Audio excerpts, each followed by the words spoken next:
Primeira Epístola de Paulo aos Coríntios, capítulo de número 1, versículo de número 10 até o 17.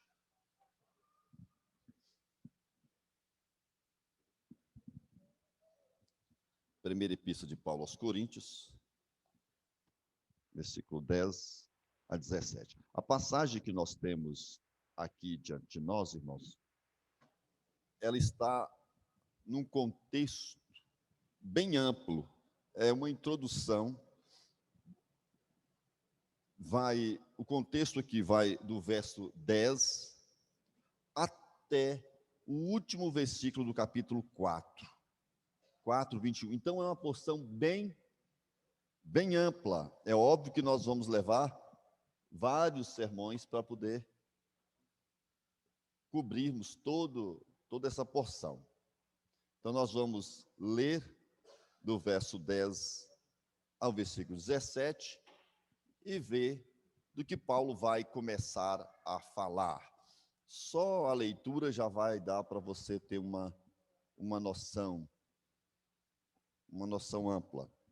Rogo-vos, irmãos, pelo nome de nosso Senhor Jesus Cristo, que faleis todos a mesma coisa e não haja entre vós divisões, antes sejais inteiramente unidos na mesma disposição mental e no mesmo parecer.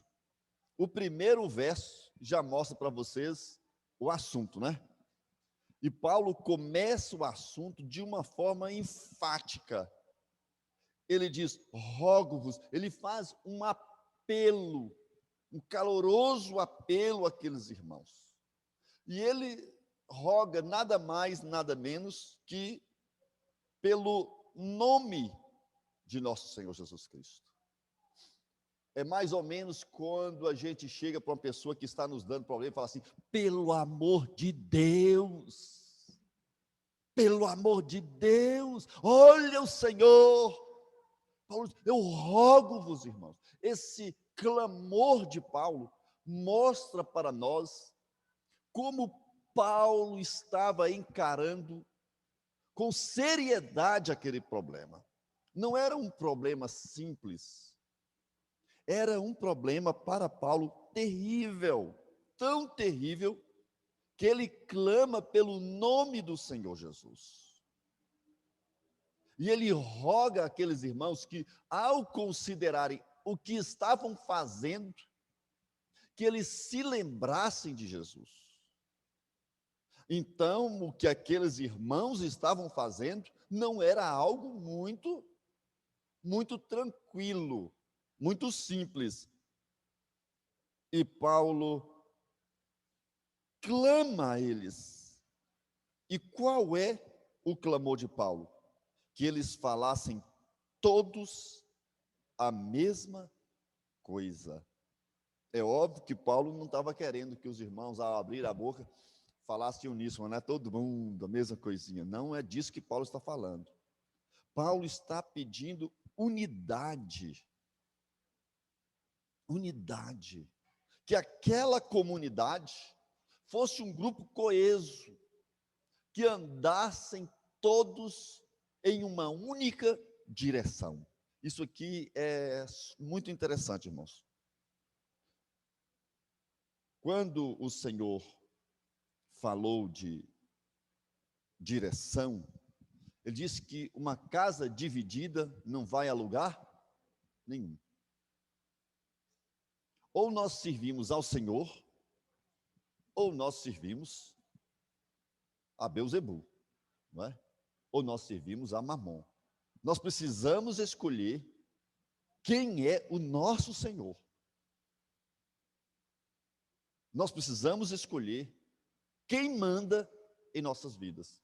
Nós precisamos escolher quem manda nas nossas decisões. E é disso que Paulo está falando. Então ele clama em nome de Jesus. As contendas aqui dizem respeito, irmãos, à formação de grupos em torno de pessoas. Olha como isso estava acontecendo. Verso 11. Pois a vosso respeito, meus irmãos, fui informado pelos da casa de Clói de que há contendas entre vós. Refiro-me ao fato de cada um de vós dizer: eu sou de Paulo, e eu de Apolo, e eu de Cefas, e eu de Cristo. Grupos estavam se formando no meio daquela igreja, em consequência da divisão de pensamentos. E o que Paulo pede a esses irmãos não é uma coisa muito fácil. Paulo diz assim, ó: antes eu quero que vocês abandonem as divisões e sejais inteiramente unidos na mesma disposição mental e no mesmo parecer. Irmãos, o que Paulo está pedindo aos irmãos de Coríntios não era uma coisa muito simples ou fácil. Nós bem sabemos. Nós bem sabemos. Porque onde tem pessoas, tem diversidade de pensamentos. Onde tem gente, tem pensamento de todo jeito, vontades, desejos. Cada um aqui tem uma vontade. Tudo que nós vamos fazer em grupo, tudo tem vontades discrepantes. Tudo. E aqui em Corinto estava acontecendo isso. Tudo que esses irmãos iam fazer, eles se dividiam. Cada um pensava de um jeito. E então, para fortalecer suas posições, eles se aglutinavam, eles se ajuntavam em torno de uma figura importante. Não, eu sou de Paulo, eu estou aqui defendendo os pensamentos de Paulo. O outro, não, eu sou de Apolo, de Pedro. E um se achou melhor que os outros, eu sou de Jesus. Tudo aí está errado. Até o grupo de Jesus estava sendo repreendido por Paulo. É óbvio que Paulo não está repreendendo Jesus, né? Mas está repreendendo estes grupos que se juntavam em torno de Jesus e o verdadeiro pensamento do Senhor estava de lado. Quantas vezes, para defender o que você acha, o que você pensa ser melhor, você usa o nome de Jesus? Para defender a sua ideia. A sua ideia. Irmãos, nós somos muitos. Todas as vezes que nós formos tomar uma decisão, se tivermos que ouvir cada um, sabe o que acontece? Nós não vamos chegar a lugar nenhum. E Paulo está clamando: é preciso haver consenso entre vós. E como que há consenso? Como haver consenso? Só tem uma forma, irmãos.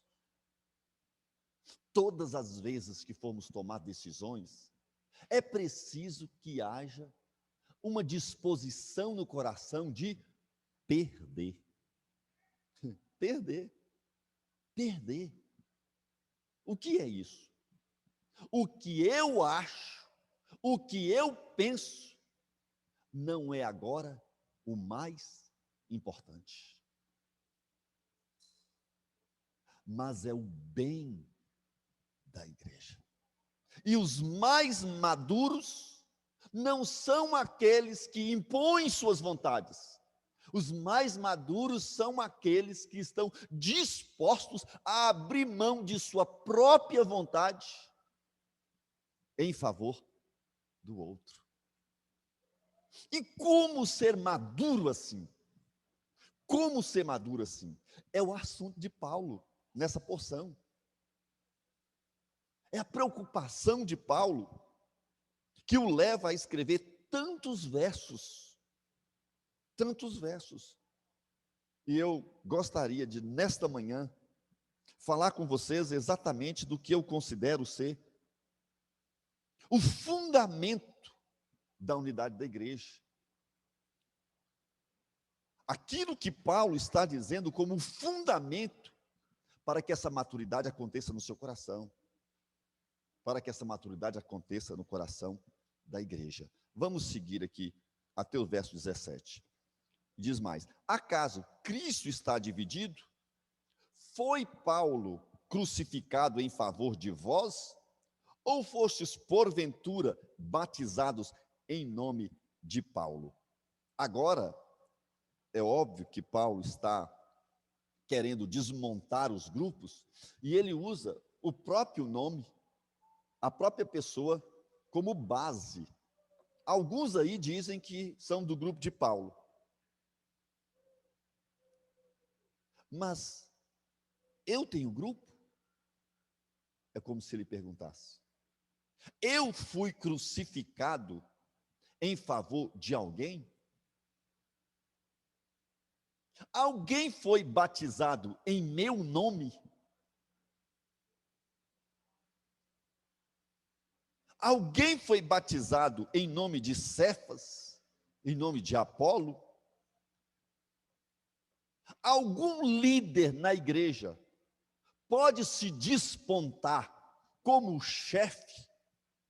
Algum pastor morreu na cruz pela igreja? Isto significa, irmãos, que a igreja precisa entender que tem apenas um líder, um cabeça e uma cabeça. Jesus é o cabeça da igreja e a cabeça. Como cabeça, o cabeça, ele lidera nossas intenções, ele lidera nosso caminhar. E como a cabeça, ele pensa por nós. E é exatamente isso a ideia de Paulo. Olha o versículo 16 do capítulo 2. Alguém pode ler para nós, por favor? Capítulo 2, versículo 16.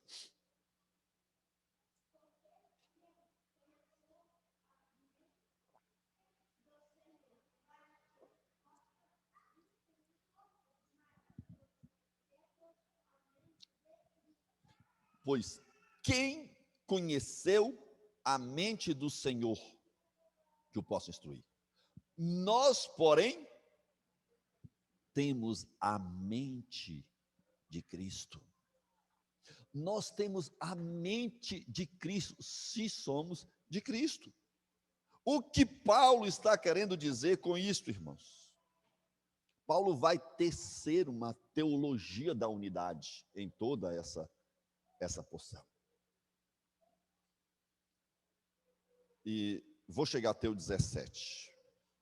Dou graças a Deus, porque a nenhum de vós batizei, exceto Crispo e Gaio, para que ninguém diga que fostes batizados em meu nome. Batizei também a casa de Estéfanas. Além destes, não me lembro se batizei algum outro, porque não me enviou Cristo para batizar, mas para pregar o evangelho. O que esse batizar aqui significa? Esse batizar aqui, irmãos, significa a glória pessoal do evangelho. Como significa isso? Já imaginou? Nós costumamos, você lembra teve uma época na vida da igreja que isso foi mais significativo. Quando nós ganhávamos alguém para Jesus, as pessoas nos incentivavam dizendo assim: olha, mais uma coroa foi colocada, mais uma pedra, né? Foi colocada na sua coroa. Já ouviram isso? Quando alguém ganhava, mais uma pedra foi colocada na sua coroa. E nós ficávamos todos assim. Isso acabou, né? Ninguém mais tem coroa, quer coroa no céu. E colocar pedrinha, parece que acabou.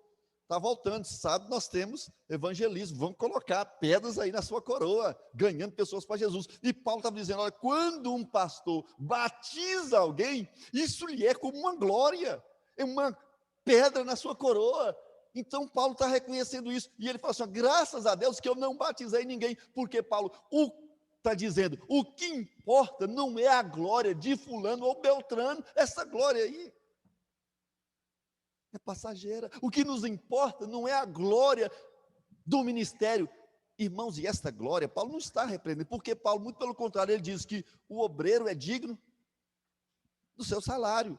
Paulo está dizendo, é digno ter glória no ministério, é digno você colher os frutos do seu ministério. Ninguém pode tapar a boca do boi enquanto ele trabalha, ele precisa comer, então é digno ter glória. Paulo não está reclamando da glória, mas Paulo está dizendo que nós não podemos trabalhar pela glória.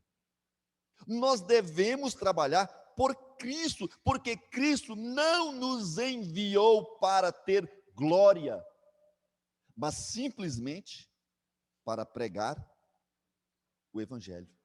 Não com sabedoria de palavras, para que a glória não seja sua. Mas que crente que prega o Evangelho com sabedoria? Não, mas Paulo vai dizer, com obediência, para que se não anule a cruz de Cristo. O que Paulo está afirmando para nós, como primeiro ponto de sua teologia? Ele está dizendo, irmãos, que o Evangelho é o fundamento da unidade da igreja.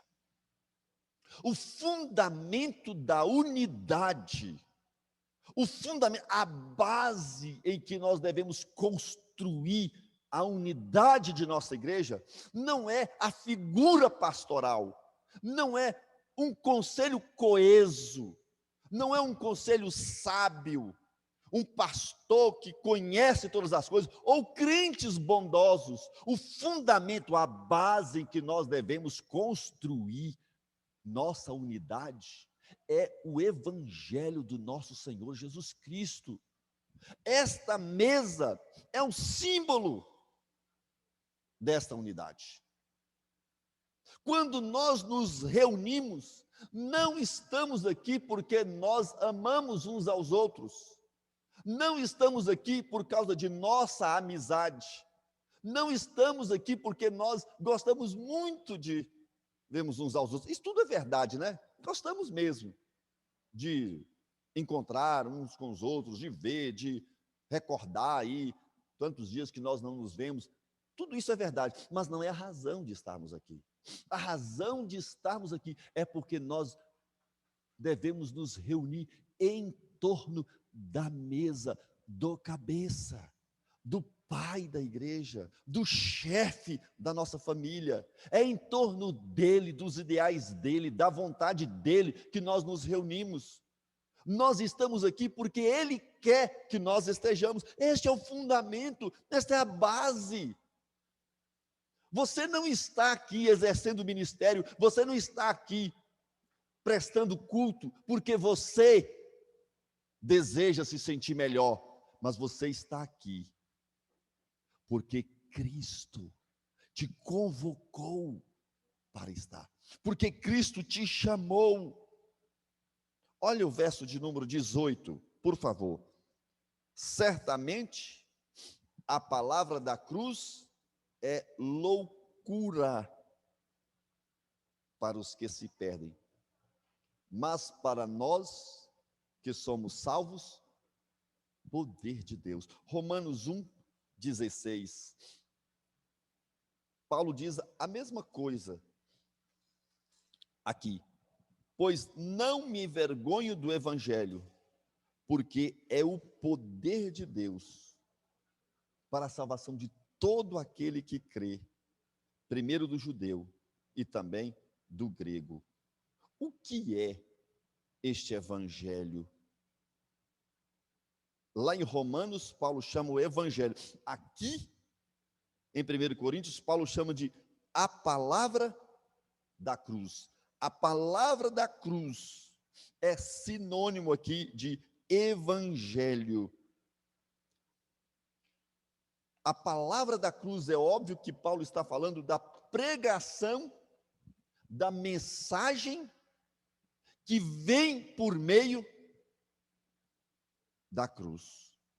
Evangelho, irmãos, significa simplesmente uma boa notícia. Significa um anúncio de uma verdade transformadora. E este anúncio desta verdade, que é o fundamento da igreja. Como o evangelho é uma notícia, nós já precisamos estar atentos. É muito comum nós ouvirmos a seguinte frase: você precisa viver o evangelho. Mas o evangelho não pode ser vivido. Não pode, porque evangelho não tem nenhum imperativo. A lei é imperativa. O evangelho é uma notícia. O evangelho como notícia não pode ser vivido. Qual seria a frase correta? Você precisa viver a sua vida à luz da notícia, à luz do evangelho. Porque o evangelho é a luz lançada sobre nós, que possibilita compreendermos Deus, contemplarmos Deus, que finalmente nos faz ter a experiência de Jó, a experiência com a qual começamos o nosso culto nesta manhã. Eu só tinha ouvido falar do Senhor, mas agora os meus olhos te contemplam, eu estou vendo, eu estou ouvindo o som de sua voz. O evangelho é o que nos faz ver, contemplar, ouvir a voz de Deus. Por isso ele é o fundamento de tudo que nós somos, de tudo que nós fazemos e de todas as nossas decisões. Assim, a igreja precisa viver à luz dessa notícia. Então Paulo vai trazer algumas características fundamentais para entendermos como a igreja deve viver à luz deste evangelho. Por quê? Versículo 20, capítulo 1, 20. Alguém pode ler para nós, por favor?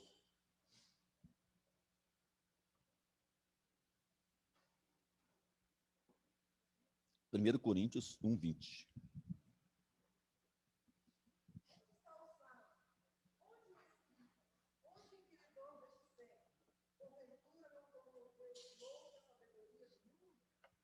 Irmãos, esse é o primeiro detalhe que nós devemos nos ater quando buscarmos fundamentação no evangelho para as nossas vidas. Onde está o sábio? Onde o escriba? Onde o inquiridor deste século? Porventura, não tornou Deus louca a sabedoria do mundo? Irmãos, o evangelho envergonha o mundo. O evangelho é chamado de sabedoria de Deus. Porque o evangelho é a sabedoria de Deus. O evangelho deu um nó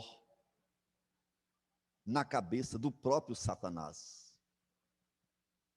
Irmãos, vocês são conhecedores de que a Bíblia é a saga da luta entre a semente da mulher e a semente de Satanás. Desde Gênesis 3,15, a Bíblia registra todos os intentos de Satanás destruir aquele que seria a semente da mulher. E ele começa a fazer isso com Abel. Nasce Sete no lugar de Abel. E a saga continua. Em Noé, Satanás tenta fazer isso. Nos gêmeos de Isaac, Satanás mais uma vez tenta fazer isso. O tempo todo na história de Israel, Satanás vai tentando destruir o povo. E quando nasce o Messias, o Filho de Deus que se encarnou, Satanás demonstra em todo o relato do próprio Evangelho como estava assustado como estava assustado. Em alguns relatos, o que tem eu contigo? Por que está aqui? E ele então traça um plano de destruir o Messias. E a única vez que a Bíblia diz que o próprio Lúcifer, chamado de Lúcifer, o próprio Satanás toma alguém em possessão, é quando diz que Judas foi possesso do líder dos demônios.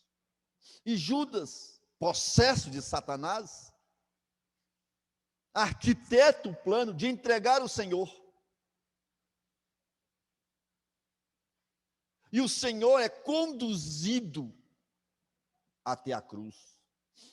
E toda a via cruz se desenrola como uma dança maligna de comemoração. Com espinhos, com varas nas costas, com chibatadas, com peso, com sangue derramado e morte na cruz. Satanás tripudia sobre Jesus, seu corpo, mas ele não entendia que era a morte da morte, na morte de Cristo. A morte estava morrendo, enquanto o Senhor morria. E ressurreto ao terceiro dia, ele se levanta triunfante. E nem Satanás imaginou que a morte de Cristo seria a solução para nós pecadores, porque aquela morte tornou-se a nossa morte, foi em nosso lugar. Nem Satanás conseguiu imaginar o plano, nenhum sábio jamais conseguiu imaginar o plano, nenhum filósofo.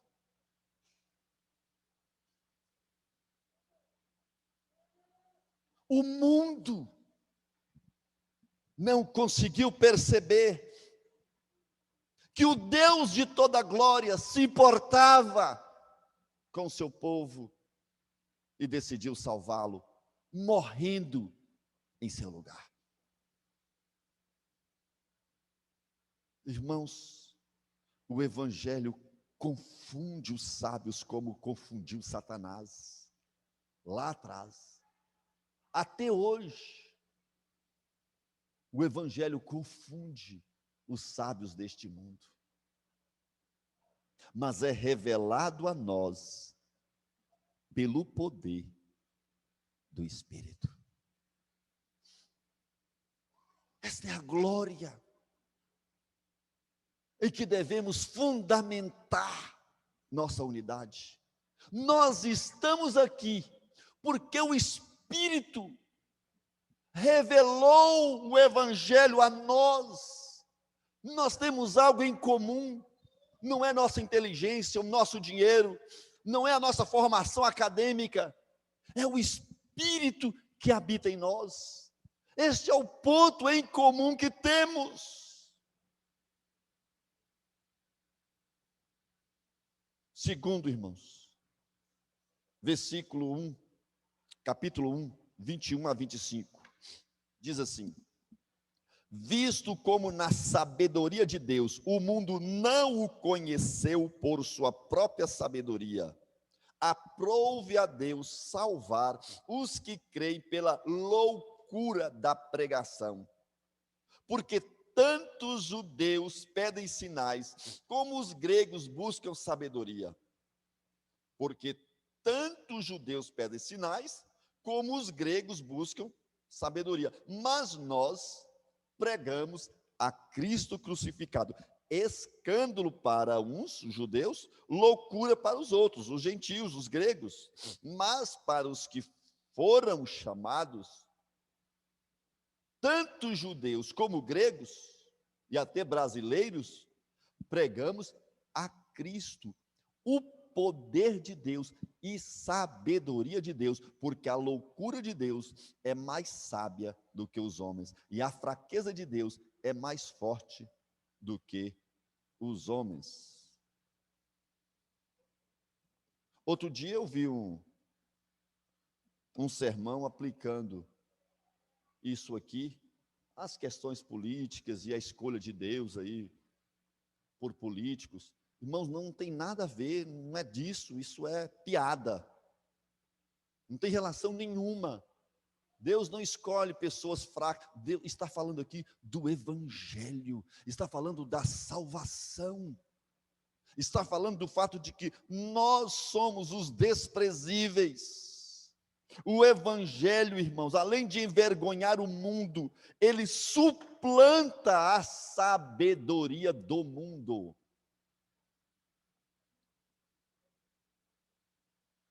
O mundo deseja coisas lindas, belas.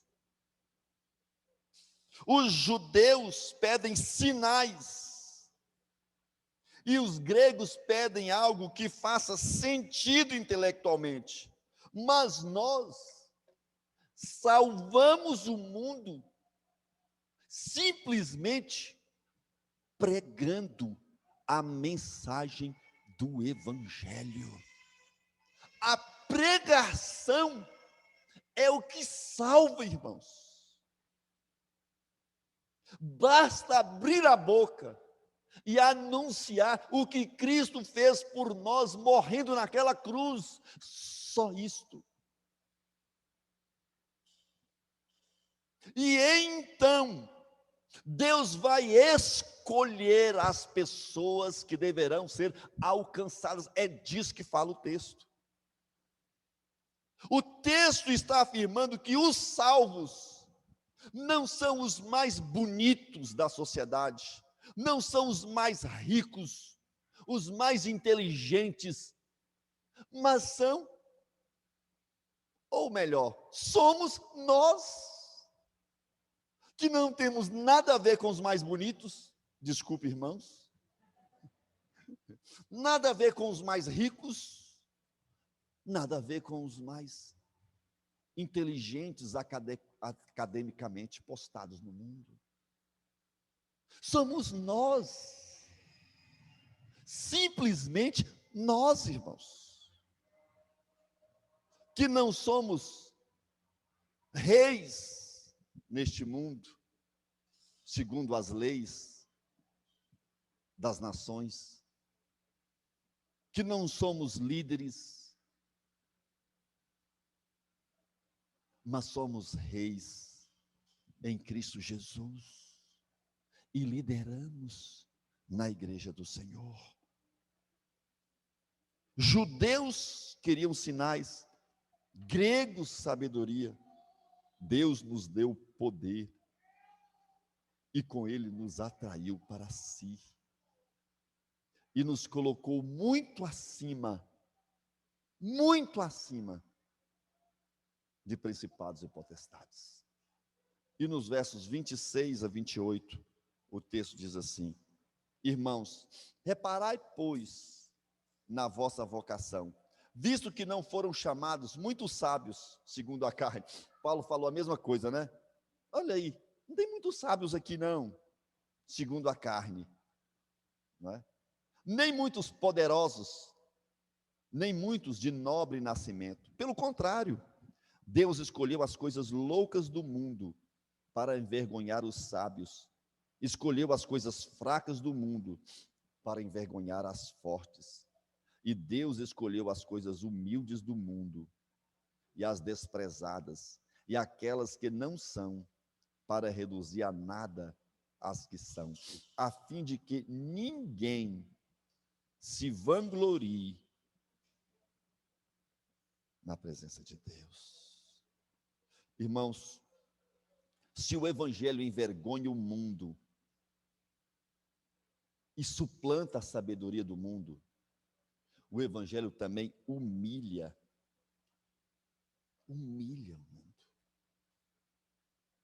Porque o evangelho revela algo sobre nós. Não somos nada. Não somos nada. Não importa o que nós temos, não importa quem somos nós na comunidade, não somos nada. Porque nós não fizemos nada. Nada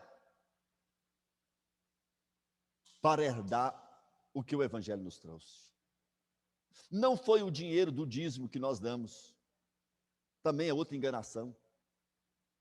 Irmãos, não adianta ser dizimista. Não adianta ser dizimista. Ser dizimista não é plantio de prosperidade. Eu costumo dizer e vou repetir. Se você der 100 reais de dízimo, a única coisa que vai acontecer é você ficar 100 reais mais pobre. Mais nada. Você vai ficar 100 reais mais pobre. É óbvio. Porque não vai nascer nenhum centavo desses 100 reais que você plantou. Nós damos dízimo por outras razões, irmãos. O dízimo não compra as bênçãos do Senhor. Não compra, irmãos. Mas também o seu ministério não compra. Não é o fato de que você trabalha muito na igreja, não é o fato que você não falta um culto, que você está em toda a programação, que Deus vai olhar para você. Não é, irmãos. Não é. Você não vai conseguir nada vindo todo dia à igreja, se você está querendo comprar as bênçãos. Não é o fato de você ser muito amigo de todo mundo. Irmãos, não tem nada em nós. Não estou dizendo que você não deva ser dizimista, que você não deva ser amigo, que você não deva ter ministério. Só estou dizendo que essas coisas não compram as bênçãos do Senhor. É isso que nos humilha. É o Evangelho. É o que Jesus fez na cruz. É a pregação. E é em torno disto que a igreja deve viver. Não em torno do que eu sou, não em torno do que fulano é, do que eu tenho, do que Beltrano tem, de qual é a liderança que nós exercemos aqui, mas em torno de Cristo e de sua palavra. Em torno da vontade de Deus, porque o Evangelho é o fundamento da nossa unidade. E se ele envergonha o mundo, ele constrói a igreja. Se ele suplanta a sabedoria do mundo, ele salva a igreja. E se ele nos humilha, ele também nos exalta, como fez com Cristo. Ele nos exalta. Então, irmãos, todas as vezes que pensarmos em unidade, devemos ter a convicção de que não é nossa amizade, nosso companheirismo, não é o nosso amor uns pelos outros, mas é Cristo que nos une.